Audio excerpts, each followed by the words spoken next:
আসসালামু আলাইকুম। সবাই কেমন আছো? আশা করি সবাই ভালো আছো। আজকে আমি বানিয়েছি ভেজিটেবল রোল। তো চলো শুরু করি।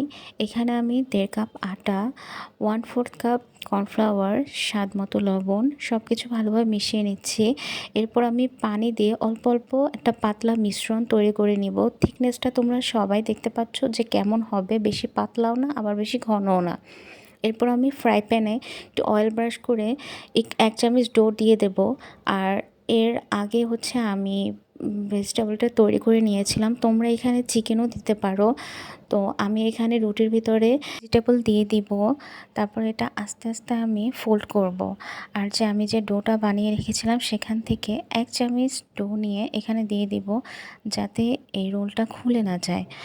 আমার একটি রোল বানানো হয়ে গেছে প্রায়। তো এরপর আমি আস্তে, আস্তে সবগুলো রোল বানিয়ে নিব। এখানে আমি ফ্রাই প্যানে একটু বাটার দিয়ে তারপরে হচ্ছে রোলটা দিয়ে দিয়েছি। তোমরা চাইলে এখানে সামান্য পরিমাণ অয়েলও দিতে পারো, আবার ডুবো তেলেও ভাজতে পারো। সবাই ভালো থাকবে। আল্লাহ হাফেজ।